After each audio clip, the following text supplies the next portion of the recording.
అతని యొక్క ఇన్స్పిరేషన్ తోటి డిగ్రీ కాలేజ్ కూడా స్టార్ట్ చేసి దాదాపు 1500 మంది డిగ్రీ విద్యార్థులు, ఇంటర్మీడియట్ 1500, 3000 మందితో రామాయంపేటలో కాలేజ్ నడపడం జరిగింది. కాలేజ్ వదిలిపెడితే బస్ స్టాండ్ నిండా స్నేహ విద్యార్థులు. ఎందుకంటే స్నేహ అనేది ఒక బ్రాండ్, చదువు కాదు, క్రమశిక్షణ. ప్రతి విద్యార్థి యూనిఫామ్ మెయింటైన్ చేయాల్సిందే. ప్రతి టీచర్, ప్రతి లెక్చర్, ఇంటర్మీడియట్ కూడా ప్రేయర్ చేయవలసిందే. ప్రేయర్తో పాటు యూనిఫామ్తో పాటు వదిలిపెడితే బస్ స్టాండ్ నిండా స్నేహ విద్యార్థులే. ప్రతి ఒక్కరు పరేషాన్. ఇంతమంది విద్యార్థులు ఇంత గొప్ప చదువు అని చెప్పి చాలా స్టాండర్డ్స్ మెయింటైన్ చేశారు. ఆంధ్రప్రదేశ్లో ఉన్న టాప్ 10 ఇంజనీరింగ్ అన్ని కాలేజీలో స్నేహ విద్యార్థులు అడ్మిషన్ పొందారు.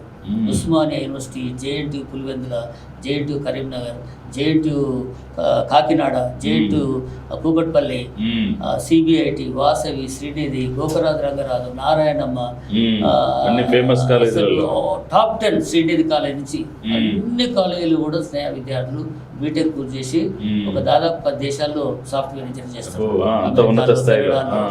యూకేలో అసలు చాలా దేశాల్లో నా విద్యార్థులు ఉన్నారంటే అది నాకు చాలా ఆనందాన్ని, తృప్తినిచ్చింది జీవితంలో. ఎందుకంటే గొప్ప మేధావులు తయారు చేసినటువంటి ఒక రూరల్లో, ఒక గ్రామీణ ప్రాంతంలో, ఒక హైదరాబాద్లో కాకుండా, ఒక బాంబేలో కాకుండా, ఒక కరీంనగర్లో కాకుండా, ఒక నిజామాబాద్లో కాకుండా, ఒక చిన్న మార్మూల ప్రాంతంలో, జిల్లా కేంద్రం కూడా ఒక కాన్స్టిట్యున్సీ, ప్రస్తుతం ఇప్పుడు కాన్స్టిట్యున్సీ కూడా పోయింది, అది డిలిమిటేషన్. అలాంటి ప్రాంతంలో విద్యాసంస్థ స్టేట్ లో టాప్ పొజిషన్లో, జిల్లాలో నెంబర్ 1 పొజిషన్లో, మెదక్ జిల్లాలో సంగారెడ్డి, సిద్దిపేట, మెదక్ ఉన్నప్పటికీ కూడా స్నేహ విద్యార్థుల యొక్క ర్యాంకులు ఫస్ట్ ఉంటాయి. అదందరికీ తెలుసు. మెదక్ జిల్లాలో ప్రతి ఒక్కరు కూడా తెలుసు. ప్రతి ఒక్కరు కూడా స్నేహ విద్యా సంస్థ యొక్క గొప్పతనాన్ని తెలియజేస్తారు. మరి అంచెలంచెలుగా ఇది 3000 మంది విద్యార్థులు. దాదాపు ఇంటర్మీడియట్లో 10 సంవత్సరాలు నేను నో అడ్మిషన్ బోర్డు పెట్టడం జరిగింది. జూనియర్లో, ఇంటర్మీడియట్లో నేను అడ్మిషన్ ఇవ్వలేకపోయినా. ఎందుకంటే అకామిడేషన్ తక్కువ, సెక్షన్ పర్మిషన్ తక్కువ, స్ట్రెంత్ ఎక్కువ అవుతుంటాయని చెప్పేసి ఇవ్వలేకపోయినా. అంత గొప్పగా, అంత బాగా నేను అక్కడ ఎడ్యుకేషన్ ఇచ్చి ఒక నల్గొండ జిల్లా నుంచి పోయి మెదక్ జిల్లాలో మరి స్థాపించి ఇక దినదిన ప్రవర్తమానంగా అక్కడి నుంచి చేగుంటలో జూనియర్ డిగ్రీ కాలేజ్ స్థాపించి, అక్కడి నుంచి మళ్ళీ తూప్రాన్లో junior degree BEd pharmacy college స్థాపించి, అక్కడి నుంచి గజ్వేల్లో బిఎడ్ డిఎడ్ పీజీ కాలేజ్ స్థాపించి, మేడ్చల్లో జూనియర్ కాలేజ్, తర్వాత మెదక్లో జూనియర్ కాలేజ్, అదేవిధంగా రామాయంపేటలో Krishnaveni talent school, Vidya school కూడా నేను మళ్ళీ తీసుకొని టేకప్ చేసి దాదాపు 14 సంస్థలను ఒక నల్గొండ జిల్లా నుంచి పోయి నాలుగోకల 7 మెదక్ జిల్లాలో మరి స్థాపించి సక్సెస్ఫుల్ ఒక ఎడ్యుకేషనిస్ట్గా నేను పేరు తెచ్చుకున్నాను. ఓకే సత్యనారాయణ గారు, చాలా గ్రేట్ అచీవ్మెంట్ అండి. మీరు ఎక్కడో మారుమూల నల్గొండలో గ్రామం నుంచి ఒక పోస్ట్ గ్రాడ్యుయేషన్ పూర్తి చేసుకొని ఒక విజన్ తోటి మీరు ఇంతకుముందు చెప్పినట్టుగా ఏదో ఒక శాంతినికేతన్, ఒక ఆదర్శమైనటువంటి విద్యా సంస్థలు నెలకొల్పి వేలాది మంది విద్యార్థుల జీవితాల్లో వెలుగులు నింపాలి, వాళ్ళకి సొసైటీకి మంచి ఒక కంట్రిబ్యూషన్ అనేది, ఒక ఎడ్యుకేషనల్ ఇన్స్టిట్యూట్ హెడ్గా ఉండాలని ఒక విజన్ తోటి ముందుకు పోయి సక్సెస్ అయ్యారు. చాలా సంతోషం అండి. ఎంతోమందికి ప్రేరణ, ఆదర్శం అన్నీ కలిగించారు. ఈరోజు మీరు విద్యావేత్తగానే కాకుండా మరి డిగ్రీ కాలేజీ నేను సక్సెస్ కావడానికి ప్రధానమైన కారణం మన కమ్యూనిటీలో ఉన్నటువంటి ప్రొఫెసర్ ఎర్రంశెట్టి వేర్కర్ గారు. వారు ఇచ్చినటువంటి సహకారం ఇప్పుడు మరవలేదు.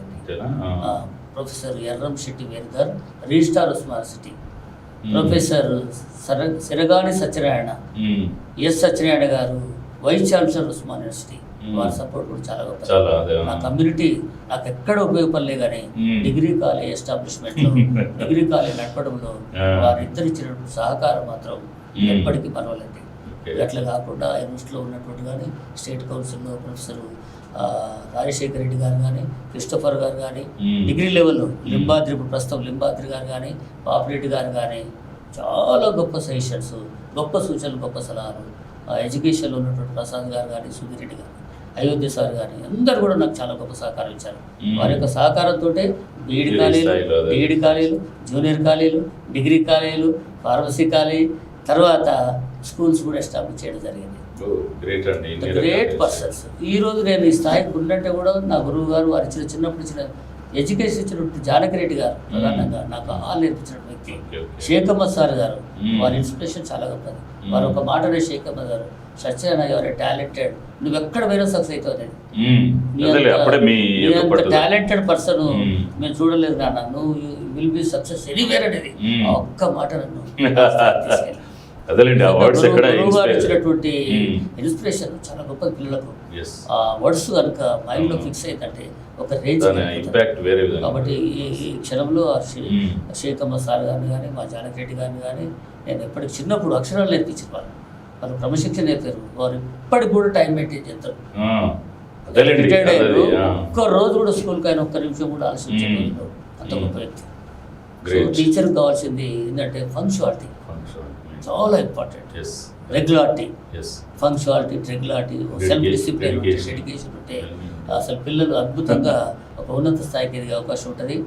ఆ ఇంటర్మీడియట్లో ఒకసారి నాకు కొంత గ్యాప్ కూడా రావడం జరిగింది. గ్యాప్ వచ్చినప్పుడు నేను మా గ్రామంలో ఉన్నప్పుడు ఒక యూత్ క్లబ్ను స్థాపించడం జరిగింది. ఆదర్శ యూత్ క్లబ్ అని స్థాపించి అప్పుడు మనకు మెదడు వ్యాధి వస్తుండే 1981లో అవును. చాలా భీకరంగా గ్రామంలో ఇబ్బందులు అవుతుంటే ఆ రోజుల్లో నేను యూత్ క్లబ్ స్థాపించి యూత్ తరఫున వెళ్ళి ఆ డిఎంఎండ్హెచ్ఓ గారిని కలిసి అక్కడి నుంచి మెడిసిన్స్ తెప్పించి మొత్తం గ్రామంలో అందరికీ ఆ ట్యాబ్లెట్స్ పంచి ఆ పౌడర్ చల్లి ఆ యూత్ క్లబ్ ద్వారా ఆ రోడ్డుకి ఇరువైపుల చెట్లను కూడా కొట్టేసి ఆ మురికి కాలువలు కూడా క్లీన్ చేయించి ఒక సేవ, ఏంటంటే out to do service for the people Yes, అంతే. అనేది మన ఆ, కాన్సెప్ట్. ఎంతసేపు మనం దాని చుట్టే ఏ ఉండేది. విధంగా సర్వీస్ చేయగలుగుతాం అనే కాన్సెప్ట్లో Yes. చేసి ఆ రోజు యూత్ క్లబ్లో Hmm. ఒక చిన్న నాటకం వేసి డబ్బులు సంపాదించి ఆ డబ్బులు మెల్లమెల్ల దాదాపు ₹1,00,000 దాకా పోగేయడం జరిగింది యూత్ క్లబ్కు. అప్పుడు వారు ఆ డిఎంహెచ్ఓ గారు మా సర్వీస్ చూసి the best youth club in Nalgonda district అని అవార్డు ఇవ్వడం జరిగింది 1981లోనే. సో ఆ ఇన్స్పిరేషన్ కూడా నాకు యూత్గా ఉన్నప్పుడు నేను చేసిన సర్వీసు అది నాకు బాగా ఇన్స్పైర్ చేసింది. అందుకే యువకులు అనే వాళ్ళు ఏం చేయాలంటే చదువుతో పాటు గ్రామాల్లో సర్వీస్ చేయాలి, సేవ చేయాలి. సేవాభావం ఉండాలి. విద్యకై రండి, విద్య సేవకైపోండి అని చెప్పేసి విద్యార్థులు గ్రామాలకు వెళ్ళాలి. Yes. గ్రామాల్లో ఉండే పరిస్థితులు అధ్యయనం చేయాలి. మనం ఈ స్థాయిలో ఉండడానికి మనం- నీడ్స్ ఏందనేది కూడా విశ్వసేవకైపోండి. Yes. విద్యకై రండి, విశ్వసేవకైపోండి. అవును. విశ్వసేవ చేయాలి. ప్రపంచ సేవ చేయడం విద్యార్థులు నేర్చుకుంటే ఈ సమాజం బాగుపడుతుంది, గ్రామం బాగుపడుతుంది, దేశం బాగుపడుతుంది. ఎంత చదువుకున్నా సేవ అనే దృక్పథం విద్యార్థులు లేనప్పుడు ఆ చదువు కూడా వృధా. Oh, yes. సర్వీస్ అనేది చాలా important. Yes, yes. Student life నుంచే Yeah. ఎడ్యుకేషన్ అనేది చాలా అవసరం. అది మనం నేర్పాల్సిన అవసరం ఉంటుంది. మా పిల్లలు కూడా ఎన్ఎస్ఎస్ ఉంటుంది డిగ్రీ కాలేజీలో. ఎక్కడ పోయినా కమిటెడ్గా సర్పంచ్, తర్వాత ఎమ్మెల్యే, యూనివర్సిటీ నుంచి కూడా మంచి మన్ననలు పొందుతారు. ఎందుకంటే వారం రోజులు అక్కడనే వస్తాం, అక్కడే సర్వీస్, ఇళ్ళకి రానియం. అది చేసే సర్వీస్ ఏదో Yes. మనస్ఫూర్తి చేయాలనే ఉద్దేశం ఉంటుంది. అందుకే విద్యార్థులు అనేది చదువుతో పాటు సేవ చేయడం కూడా నేర్చుకోవాలి. ఎంతసేపు మనము, మన పిల్లలు, మన తల్లిదండ్రులే కాకుండా సమాజానికి మనం ఏం చేయగలుగుతాం, మనం ఏం సర్వీస్ చేయగలుగుతాం అనేది కూడా ప్రతి విద్యార్థి యొక్క చదువుతో పాటు నేర్చుకుంటే నిజంగా సమాజం, ప్రపంచం బాగుపడుతుంది. ఓకే సత్యనారాయణ గారు, గొప్ప ఆలోచన. మీ జర్నీ చాలా అచీవ్మెంట్ కూడా చాలా గ్రేట్ అండి. ఇన్ని ఇన్స్టిట్యూషన్స్ స్థాపించి ఒక విజన్ తోటి మీరు ఈ సొసైటీలో చాలా సక్సెస్ అయ్యారు. సత్యనారాయణ గారు ఈరోజు ఇన్ని ఇన్స్టిట్యూషన్స్, ప్రొఫెషనల్ కోర్సెస్ కావచ్చు, యూజీ, పీజీలు, ఇన్ని యూనివర్సిటీలకు అనుసంధానంగా ఉంటే ఎన్నో కోర్సులు ప్రవేశపెట్టి ఎంతోమంది విద్యార్థులకు మీరు విద్యా బుద్ధులు చేసి ఆ జర్నీ చాలా గొప్ప జర్నీ. ఇంత బిజీగా ఉండే సత్యనారాయణ గారు కమ్యూనిటీలో కూడా యాక్టివ్గా ఉండి అన్ని జిల్లాల్లో చాలా చురుకైన పాత్ర పోషిస్తుంటారు. ఎలా సాధ్యమవుతుంది ఇది? సార్, నేను అరౌండ్ ఒక 2015-12 ప్రాంతంలో 10-14 సంవత్సరాల క్రితము ఒకసారి పేపర్ చదువుతున్నా. ఆ ఈనాడు పేపర్ చదువుతుంటే ఆ పేపర్లో ఒక చిన్న నోటిఫికేషన్ వచ్చింది. పట్టంచెరులో ఆదివారం రోజు పెరక కుల సంఘము మీటింగ్ ఏర్పాటు చేయాలన్నది. కావున జిల్లాలో ఉన్నటువంటి పెరికీలందరూ కూడా హాజరు కావాలని ఒక నోటిఫికేషన్ చూసిన తర్వాత నేను, ఎందుకంటే ఇన్స్పైర్, సో నేను సమాజానికి, అన్ని కులాల వారికి, అన్ని రకాల విద్యార్థులకు, బీదోళ్లకు, తల్లిదండ్రులకు ఫ్రీ ఎడ్యుకేషన్ ఇచ్చి, బుక్స్ ఫ్రీ ఇచ్చి, ఒక విద్యార్థికి అయితే అసలు ప్రసాద్ అనేటువంటి అబ్బాయికి పుస్తకాలు, యూనిఫాములతో పాటించి, ప్రసాదే కాదు, ఎంతోమంది ఐఐటి ఖరగ్పూర్ వస్తే ఆ ఖరగ్పూర్కు ట్రాన్స్పోర్ట్ ఫీజులు కూడా కట్టి నేను చదివించిన రోజులు ఉన్నాయి.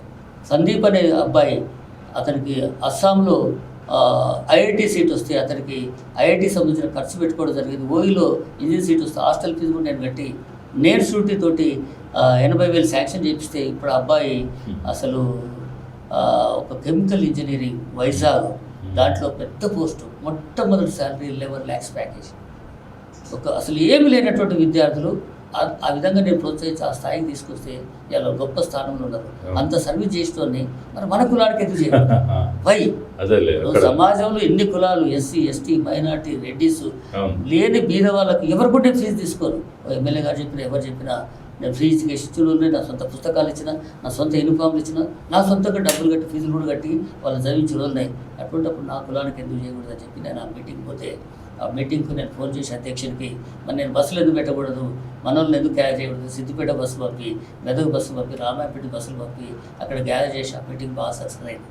సక్సెస్ కావడం అధ్యక్షుడు గుర్తించారే సారు విద్యావంతులు గొప్పవారు, ఇటువంటి వారు మనకు సెక్రటరీ ఉంటే బాగుంటుందని చెప్పి అదే మీటింగ్లో ఐ నెవర్ ఎక్స్పెక్టెడ్ పోస్ట్. నేను ఎప్పుడు కూడా ఆశపడలేదు, పోస్ట్ కోసం ఎప్పుడు కూడా ముందు పరిగెత్తలేదు.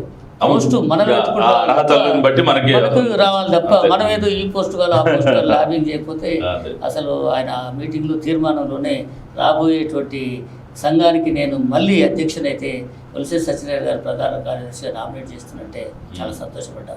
సో ఇప్పుడు కూడా హరికిషన్ గారు అంటే నాకు గౌరవం, నాకు చాలా చిన్న ఏజ్లో ఆయన ఎన్ఎస్యూ జిల్లా అధ్యక్షుడు. కానీ ఆ ఇచ్చినటువంటి అవకాశాన్ని 10 సంవత్సరాలు నిర్విరామంగా సర్వీస్ చేసిన జిల్లాలో. దాంతో జిల్లాలు బైఫర్గేషన్ అయినాయి. బైఫర్గేషన్ అయిన తర్వాత మెదక్ జిల్లా సపరేట్ అయింది. మళ్ళీ మెదక్ జిల్లా వాసులు అందరూ కూడా సత్యనారాయణ గారే మాకు అధ్యక్షులు కావాలని చెప్పి జరిగింది. అక్కడ కూడా ఒక వ్యక్తి నల్గొండ జిల్లా వాళ్ళు ఇక్కడ కావడం ఏంటంటే కూడా నాలుగో ఒకరి ఫీలింగ్ తీసుకురావడం జరిగింది. నల్గొండ జిల్లా అంతటా వాళ్ళేనా, హైదరాబాద్లో వాళ్ళు అంతటా వాళ్ళేనా అనే ఫీలింగ్ కూడా తీసుకొస్తే అందరూ కూడా ఖండించి సారులో ఉన్న గొప్పతనం మనలో లేదు, సారు సర్వీస్ చేయగలుగుతాడు, డబ్బులు ఖర్చు పెట్టగలుగుతాడు అని చెప్పి ఏకగ్రీవంగా నన్ను అధ్యక్షులు చేస్తే 2 సంవత్సరాలు చేయకముందే నన్ను మరిగా చేస్తూ సర్వీస్ ఇచ్చి మన కుల సంఘానికి భూమి బిల్డింగ్ కోసం ఎమ్మెల్యేలకు రిప్రజెంటేషన్, మినిస్టర్ రిప్రజెంటేషన్ ఇవ్వడం జరిగింది. ఈ లోపల ప్రభుత్వం మారింది. ఈ మారుతున్న సమక్షంలో మారక ముందే ఈ మద్దాలింగయ్య గారు నన్ను ఇన్వైట్ చేయడం జరిగింది. నేను అప్పుడు హాస్టల్ అధ్యక్షుని నాగార్జున గారి కోసం మనం అధ్యక్షునిగా రాష్ట్రం అంతా పర్యటించడం, వారు అధ్యక్షుడు కావటానికి కూడా నా వంతుగా నేను సర్వీస్ చేసిన. ఆ సందర్భంలో వారు గుర్తించి మీరు రాష్ట్రంలో వర్కింగ్ ప్రెసిడెంట్కి వస్తే బాగుంటుందని చెప్పేసి ఇన్వైట్ చేయడం జరిగింది.